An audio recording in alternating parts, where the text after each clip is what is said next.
seated. Member to take oath or affirmation. Secretary General, please. Srimati Nikunj, who stands elected from Pali constituency of Rajasthan, will now take oath or affirmation. Srimati Nikunj. Madam, do you want to take oath or affirmation? Oath, please. So in which language you would like to take oath? In English, please.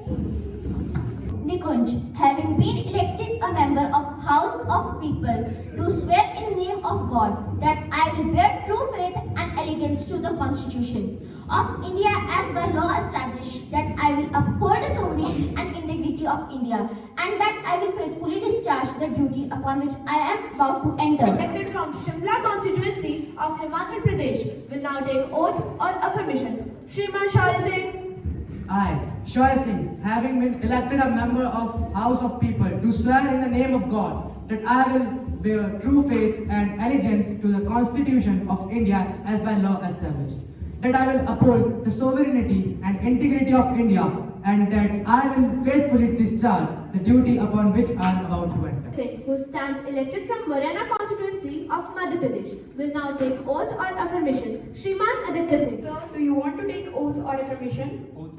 So in which I, Aditya Singh, having been elected a member of the House of the People, do swear in the name of God that I will bear true faith and allegiance to the Constitution of India, as by the law established, that I will uphold the sovereignty and integrity of India, and that I will faithfully discharge the duty upon which I am about to enter.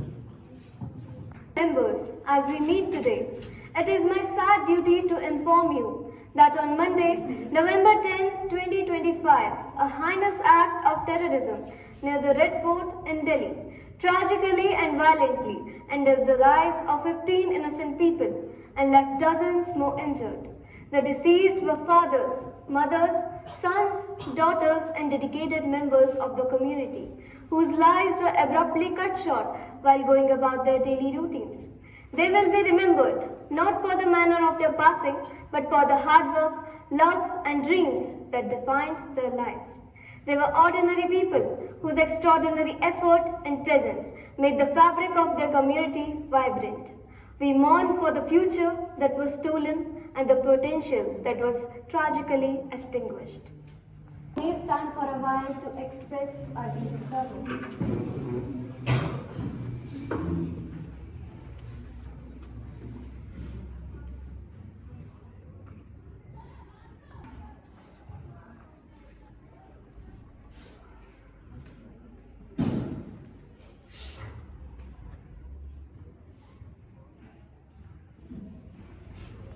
Secretary General may convey the message of condolences to the bereaved families. Shrimati निकुंज। मैं उस देश की नागरिक हूँ जिसके होठों पे गंगा और हाथों पे तिरंगा है। वो देश जो कभी सत्यम शिवम सुंदरम, कभी वंदे मातरम, कभी पंजाब सिंध गुजरात मराठा द्रविड़ उत्कल बंगा है। मैं उस देश की नागरिक हूँ जो हर टुकराए हुए की सरसरी बन जाता है और सात समुद्र पार परदेशियों को भी अपना ब्रदर एंड सिस्टर कह के बुलाता है। यही प्रेम की पूज्य भूमि भारतवर्ष कहलाता है, भारतवर्ष कहलाता है। आदरणीय महोदय, आज मैं निकुंज आपके द्वारा अपने विचार इस सभा में प्रकट करना चाहूंगी। हम सब वही युवा हैं जो आने वाले भारत के भविष्य के लिए शासक बनकर इस राष्ट्र का निर्माण करेंगे।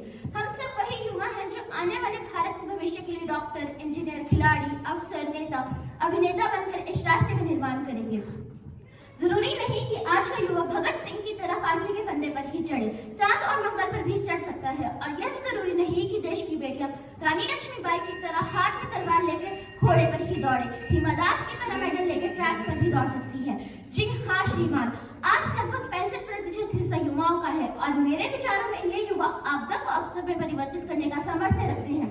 इतना ही नहीं, मेक इंडिया एंड लोकल को वोकल, मेक इन इंडिया के सिद्धांतों पर चलकर देश को उज्जवल बनाने में योगदान दे रहे हैं। अग्निवीर योजना के बाद तो हमारे पास आर्मी से परिषद फौज की आरंभ हो जाएगी और जब भी देश को जरूरत पड़ेगी ये नौजवान अपना बलिदान देने के लिए तत्पर खड़े रहेंगे। तब हम गर्व से कह सकेंगे, धड़क धड़क धड़का है अग्नि का अंगारा, क्या कभी सिंगों का देश है चूहों से हारा। भारत एक अखंड राष्ट्र है, 65% युवाओं के नेतृत्व की ताकत है। कोई हम पर आंख उठा ले, भला किसी की हिम्मत है। हाँ श्रीमान, जिस दिन इस देश का युवा दृढ़ संकल्पित हो जाएगा, जिस दिन इस युवा ज्ञान, विज्ञान, तकनीकी ज्ञान इत्यादि सभी क्षेत्रों के माध्यम से देश की उन्नति के लिए योगदान देगा। जिस दिन इस देश का युवा आपकी हमारी हम सभी को आवाज को बात को विचार को योजना पर धरातल पर सफलतापूर्वक क्रियान्वित करने का दृढ़ निश्चय लेगा। जिस दिन इस देश का युवा कर्तव्य, निष्ठा, ईमानदारी, मेहनत, लगन, देशभक्ति आदि सभी को दिल की गहराइयों से अपनाएगा, उसी दिन से उभरेगा एक अखंड अद्भुत भारत। कानून से नहीं, संस्कार से समाज चलता है। Discipline is the bridge between goals and achievements. Good morning, Honorable Speaker Madam. Through you, today I would like to express my views on a topic that affects each one of us. Civic sense. We blame the system, but we forget one truth, that we are the system. Mahatma Gandhi once said, "Be the change that you wish to see in the world." But today, I ask, do we really wish to change, or do we only wish to complain? We proudly say that India is my country. We shout Jai Hind with passion, yet we casually spit on roads, jump traffic signals, litter public places, and then say, "Sab chalta hai." Civic sense does not fail because our laws are weak. It fails because our attitude is weaker. We admire clean cities abroad and say foreigners are so disciplined, but when the same discipline is expected from us, we call it restrictions. Just recently in Palika Bazaar, New Delhi, a man recorded how casually people were throwing litter in a flower pot, and video went viral with the caption, "Civic sense or nonsense." Now I would like to ask you, who is to blame? The government, the municipality, or the people? So I want to state that let's not talk about change. Let's be the change. Let's not complain, but correct ourselves first. Because civic sense is not just built in fines, but it is built in our hearts. Remember, a clean India, a proud India, and a disciplined India begins with you and me. Let's rise above excuses and stop saying "sab chalta hai." Let's instead say, "मैं बदल रहा हूँ, मेरा देश बदलेगा." Because India of tomorrow is watching the habits of today. History will not ask how fast we grew, but how responsibly we lived. Let's ensure that when future looks back, it sees a generation that chose discipline over conscience. Honorable Speaker Madam, respected members of the House and my fellow citizens, today I rise to speak on a topic that is not just a debate but a reflection of our changing society. In today's digital age, business is changing rapidly. Online business offers convenience, global reach, low startup costs, and flexibility. Even a young person with a phone and internet can start a business, sell products, or offer services worldwide. This makes online business highly attractive for the future. However, offline businesses still play a vital role. They provide trust, personal interaction, local employment, and real-world experience. Shops, factories, transports, and services cannot be fully replaced by internet. Many people still prefer to see, touch, and experience the products directly. On the other members, history teaches us that those who resist the change disappears, and those who embrace it wisely succeed. The real winner of the future will be the business that combines technology with humanity, efficiency with ethics, and profit with purpose. As the youth of this nation, our responsibility is to use technology as a bridge, not as a barrier. We must support local businesses, promote digital literacy, and ensure that innovation benefits all sections of the society. The future is not about one defeating the another. The real winner will be hybrid business which combines online technology with offline presence. Youth who adapt, learn digital skills, and respect traditional business values will lead tomorrow's economy. In conclusion, I want to say that online business will grow faster, offline business will remain essential, but smart integration of both will shape the future. India, or more precisely, incredible India. is an epicenter of various religions, cultures, beliefs, and whatnot. We Indians are known for philosophy, mathematics, arts throughout history. But the fate of 2025 was something we Indians could have never imagined, or perhaps imagined. This is the famous vote showing of 2025. Good morning, Honorable Speaker, ladies and gentlemen. Today I, Aditya Singh, is standing before you all to let you all know the very definition of the word incredible. And then why do I believe that the word incredible is something our nation's current state does not deserve.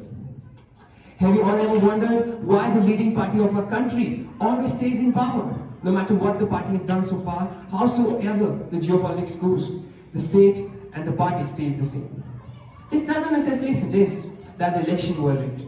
But wait, what if I told you that there were 1,24,177 voters with fake photos and same names, and 93,000 with invalid address as house number 0? Would you still think that elections were not rigged? India is a country where free speech has been guaranteed, or maybe that is what we believe. Yet, I'd like to recite the data. More than 25 lakh votes were stolen solely in Haryana and lakhs other in various states. Literally vote chori. Every fake voter added to the list is a real voter whose voice has been stolen. Yet, we dare to call India incredible. I believe it's better to listen to the both sides of the stories. But what if I told you the election commission itself has been bought? This, my friends, is incredible India. The very definition of the term incredible. And at last, India is a country where corrupt politicians don't fear the law, they write it. Corruption is not a flaw in India, it is the system. And when politics becomes business, truth becomes the first casualty. Thank you. Imagine waking up to a call on a random Sunday saying you are the chosen one, or you have been selected, more precisely honored, to promote Gutka. And your target audience is the youth of the nation. Perfect, right? And don't worry, you'll be the richest one in your entire bloodline. And suddenly, the word no vanishes from your mind. This is today's social media, where no one cares about where the youth is going, what is being served at the table, and most importantly, what is the new cool. Good morning, ladies and gentlemen. Honorable Speaker, through you, today I, Himani Rana, is standing before you all to reveal the fate of social media. And why with every like, every swipe, the youth is just killing themselves.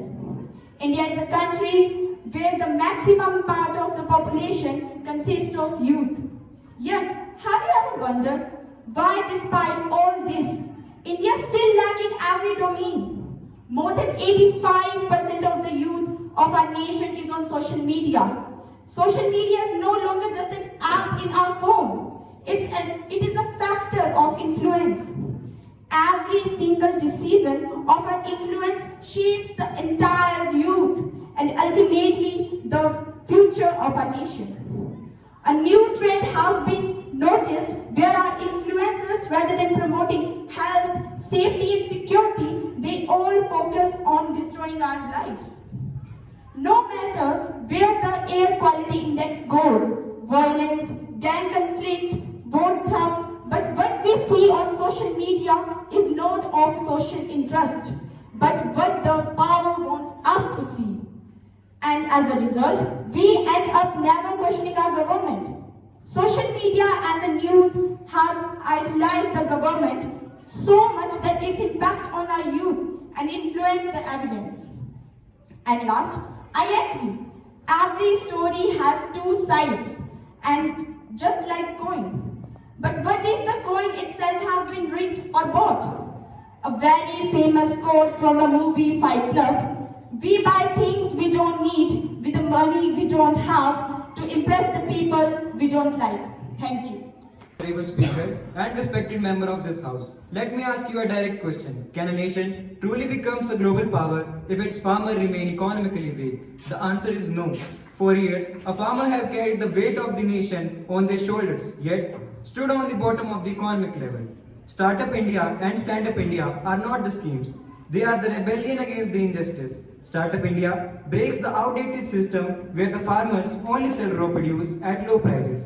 Totally, the farmers are becoming agrarian entrepreneurs using technology innovations, and startups to control pricing, storage, processing, and marketing. This is not a charity, this is an economic power. Stand Up India attacks on the exclusion head on. It ensures the rural entrepreneurs, especially women's marginalized communities, are not spectators in India's growth, but the leaders of it. The farmer family starting a processing unit is not just earning profit, it is a creating jobs and dignity.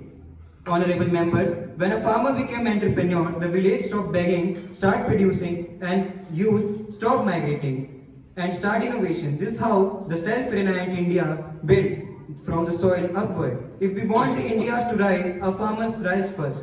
Startup India and Stand Up India is not a promise, but it has changed, and they deliver it. Thank you. Dr. B.R. Ambedkar once said, political democracy cannot last unless there lies at the base of it social democracy. Honorable Speaker Madam, through you, I, Aditi, wants to express my views on this very topic of reservation.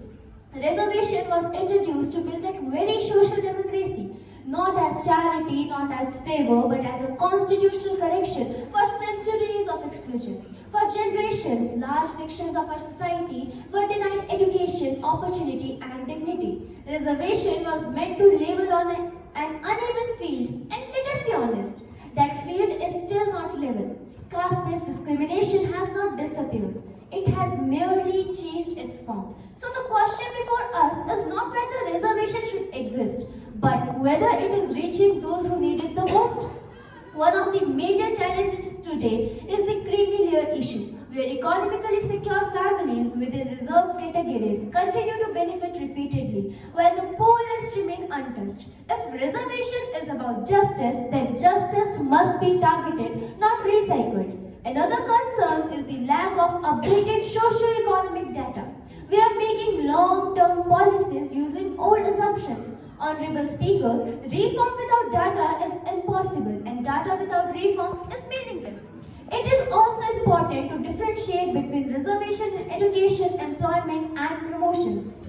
Reservation in education ensures access. Reservation in jobs ensures representation. But promotions must carefully balance fairness with efficiency so that equality of opportunity does not turn into inequality of outcomes. At the same time, we must recognize a larger truth. Reservation alone cannot erase inequality. Without strong government schools, quality teachers, healthcare, and nutrition, reservation becomes a safety net, not a ladder of progress. The growing demand for reservation by economically powerful communities send us a clear signal. This is no longer just a caste issue. It is a crisis of employment, education, and opportunity. Therefore, honorable members, the answer is clear. India does not need to choose between reform or retain. India must retain reservation, but reform its implementation, making it data-driven, periodically reviewed, and focused on the most disadvantaged. Reservation must remain a tool of empowerment, not a point of division, because social justice and merit are not rivals. They are partners in building a fair and inclusive India. Honorable Speaker Madam, respected members of the House, today I rise not just to speak about medals and ranking, but to speak for the millions heart of young athletes whose dreams are fade along before they reach to the biggest stage of sports, that is Olympics. We are the population of 140 CR people, but still fail to take 5 to 6 gold medals in Olympics. The painful reality forces us to ask a serious question. Our athletes are weak or the system around them is weak? Honorable Speaker Madam, the truth is clear. Our athletes are not weak, they are neglected. From the grassroots level, sports don't have a good infrastructure, coaching is not good, and access to modern facilities is limited. Even after reaching national level, athletes don't have funds for competing. The unequal treatment in sports. Sports like cricket is always in the headlight, but other sports hardly get an attention. The immense pressure in our athletes is forcing them to do doping, destroying careers and harming the nation's reputation. As Indians is top nation in doping. In our nation, sports still seen as an extracurricular activity, not a career option. As I said, we have to train the athletes from the grassroots level. So the young athletes grassroots level is school. From a young age, students are told to force on marks, while talent is in the ground is ignored. Our students are asked to skip their training for exams. School does not have a proper sports facilities. Without early exposure, we cannot make an Olympic champion. Honorable Speaker Madam, terrorism is one of the gravest threats to humanity. It is the antithesis of everything that the UN stands for: humanity, human rights, rules and norms, and how nations should conduct their dealings with each other. When terrorism is supported by a state against a neighbor, when it is fueled by a bigotry of extremism, when it drives a whole host of illegal activities, it is imperative to call it out publicly. And one way of doing so is to display the havoc that it has wreaked on global society. 5 weeks ago, the United Nations Security Council issued a strong condemnation of a particularly horrific act of terrorism in Pahalgam. It demanded that its perpetrators will be held accountable and brought to justice. We have since seen that to happen. What that response underlines is a larger message of zero tolerance for terrorism. The world must come together on some basic concepts: no impunity to terrorists, no treating them as proxies, and no yielding to nuclear blackmail. Any state sponsorship must be exposed and must be countered. By now, we know well that terrorism anywhere is a threat to peace everywhere. Let that understanding guide our collective thinking and response. This exhibition is a fitting reminder of the challenge before us. Thank you. Now the question hour begins. Question number 101, Mr. Shaurasingh. Honorable Speaker Madam, my colleague Shriman Aditya Singh stated about vote chori. So I would like to ask him. You are repeatedly claiming vote chori. Can you place on record documented proof? Okay. Question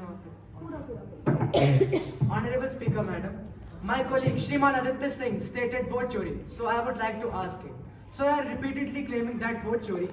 Can you place on record documented proof, not social media post, not any allegation, but a certified data showing illegal deletion or addition approved by Election Commission?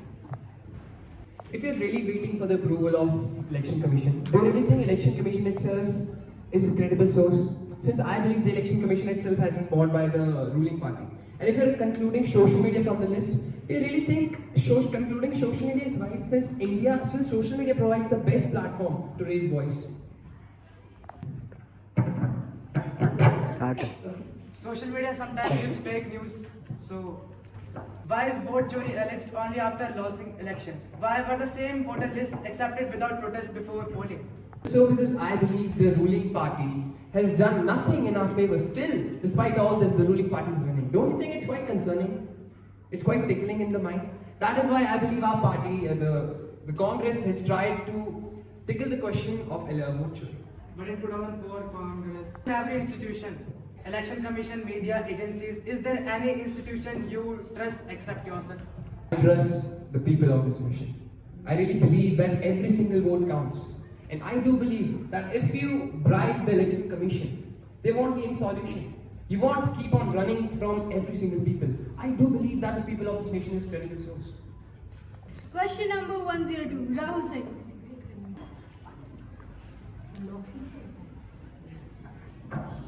Honorable Speaker.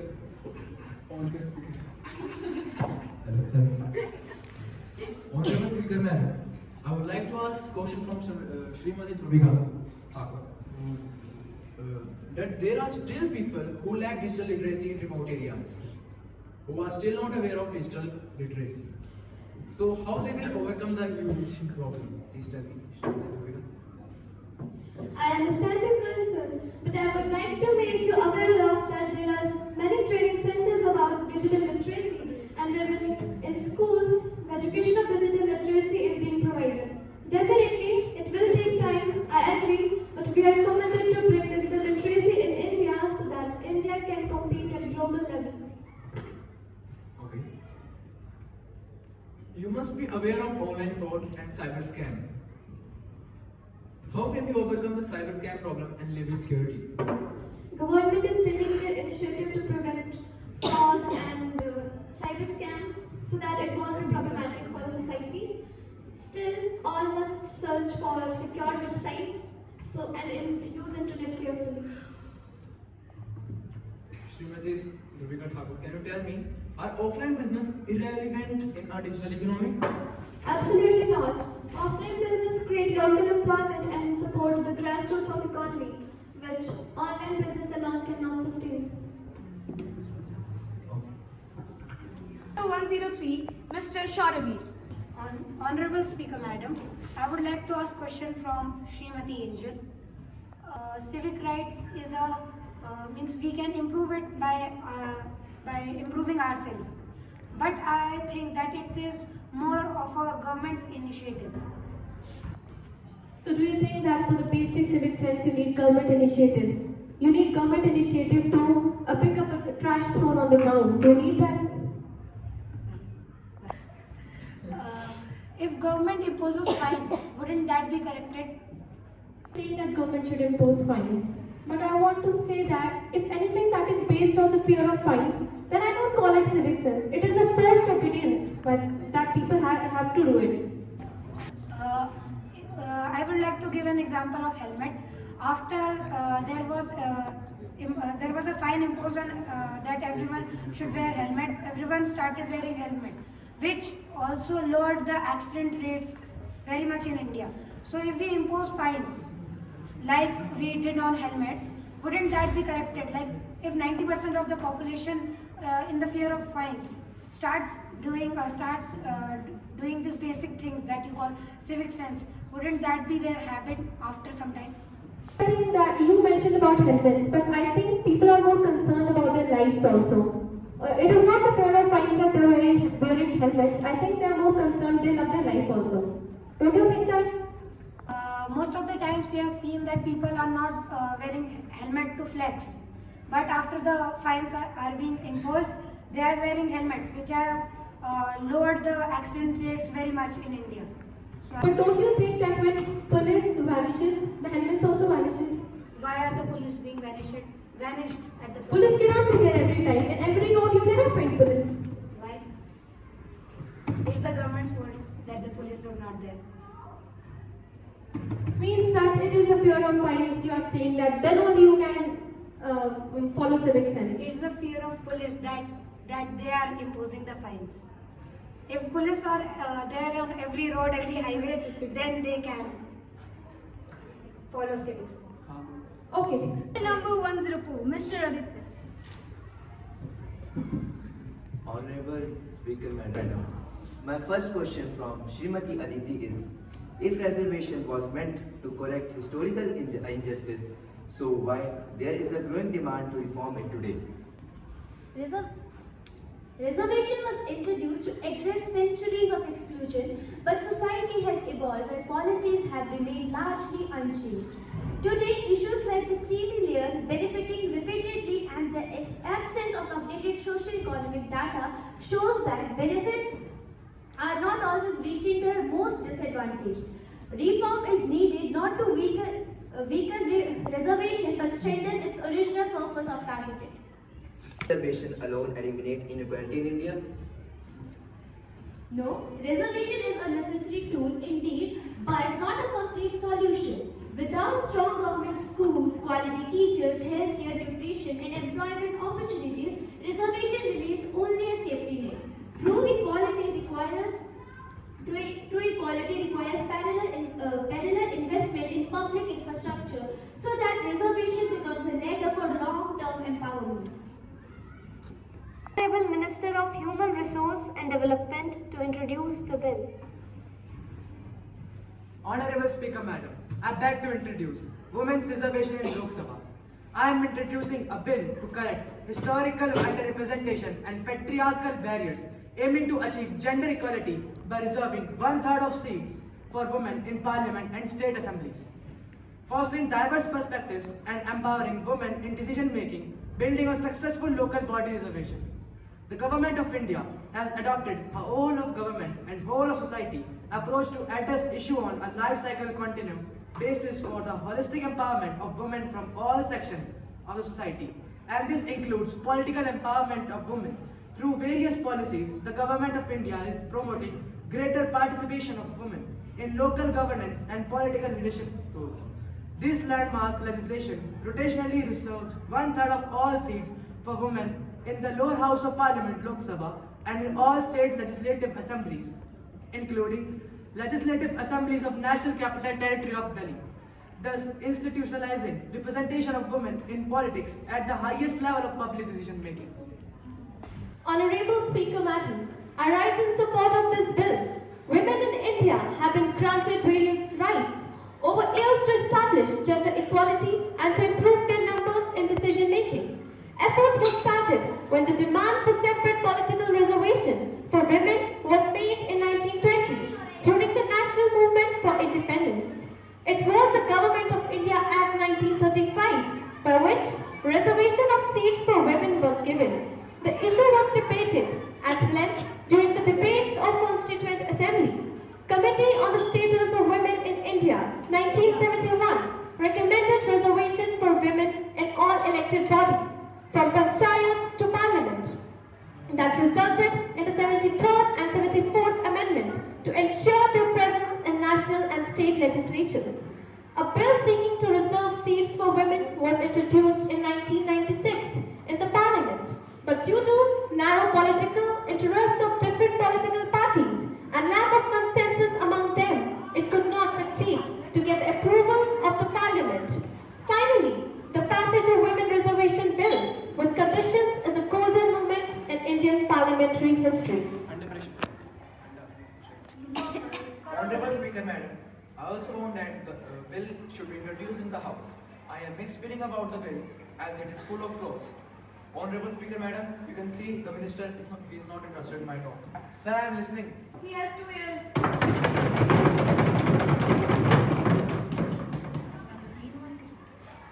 Some say aye, others say no. Aye. I think ayes have it, ayes have it, ayes have it. The bill is passed. The motion is adopted.